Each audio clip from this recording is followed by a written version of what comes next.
We've all seen futuristic movies that talk about a centrally controlled identity, that one place or mechanism from which all of you can be accessed.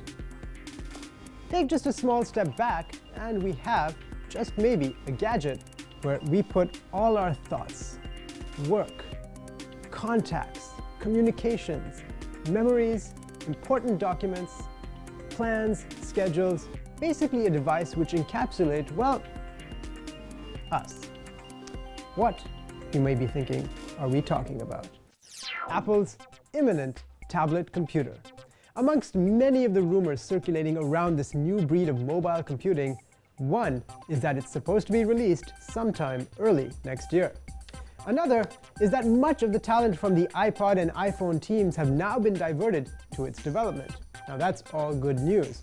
Of course, none of this information is through any kind of an official route, since the company itself has remained absolutely mum about any rumors. Our guess is that they're probably enjoying the hype, but are still actively trying to keep key specs like screen size as hidden as possible. In fact, reports on screen size have been varying from 7 to 10 inches. Interestingly, some developers for the iPhone App Store have noticed underlying code which suggests a bigger device is definitely on the way. Now this also suggests that the App Store may play a big role in the tablet. The possibility of the device being particularly useful for gaming has also been brought up. Now, what about cost? Limits like $500 and $1,000 have been rolled out, suggesting that the Intel Core Duo chip is probably not an option. That would make the cost much higher. So, we're really not sure what kind of processing power this thing's got. It's important to note that Apple's top secret yet majorly hyped new project is not the first attempt at the ultimate tablet computer. Apart from Apple's own internal experiments as early as 2003, the concept of the tablet PC has been a topic of exploration since much, much longer. In fact, the very first commercially available tablet-type portable computer was available as early as 1989. Called GridPad, it was released by a company known then as Grid Systems and used MS-DOS as its operating system. Although this can be called a tablet computer only in a very rudimentary way, it just goes to show that the search for such an all-encompassing yet flexible platform has been going on for a while now. While the idea was large, the innovation and software to actually make the device work seamlessly just wasn't there. Now, however, it's very much available. And platforms like iPhone, Google Android, BlackBerry, etc. have pushed the boundaries of what can be done with a smartphone, therefore pointing us once again towards the idea of a more powerful tablet. First of all, let's take a look at how the smartphone has laid the groundwork for the tablet. The iPhone has been particularly stellar in this area. It's the extra wide open field of apps that's definitely been one of its chief strengths. It's this factor that can actually utilize hardware to serve so many different functions that previously may have taken the shape and form of different tools or gadgets. From playing the crossword on the iPhone to using it to test sugar levels for diabetes or storing all our important documents as photos with text searchability, it's been a phenomenon that has been more effective in actually changing people's lives than most other competitors. It's exactly this all-purpose role that the portable yet powerful tablet is trying to achieve without the need for a larger, less mobile base computer. So, it's no surprise that what's being touted by some as the reinvention of the computer as we know it will be coming from Apple. And it's not just the iPhone.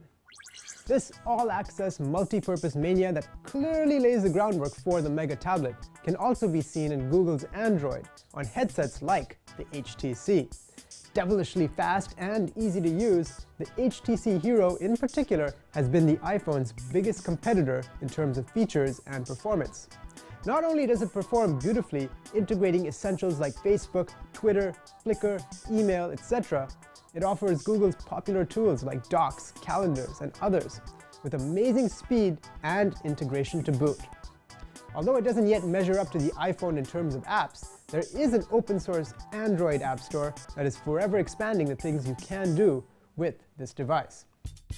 The smartphone, the predecessor of the as-yet-to-be-unveiled tablet phenomena, also demonstrates success in its financial resilience.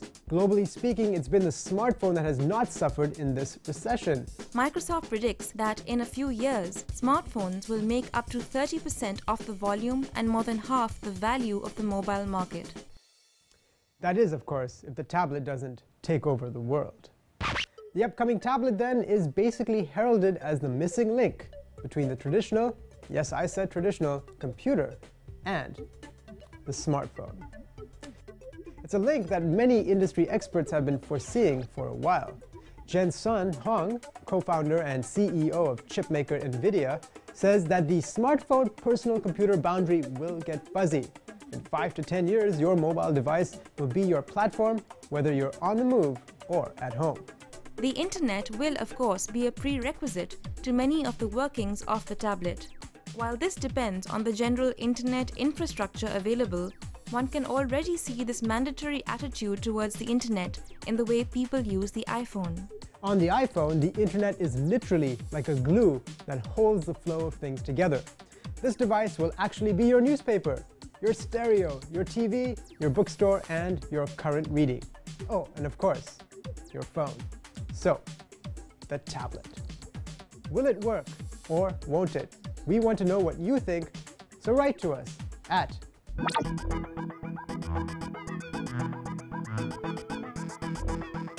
Now that you know how to deal with noise pollution, now that you know that your kids won't be using the same old clunky computers as you do now, we hope you feel a little more well-adjusted in the world of technology. See you next time on I-Techie.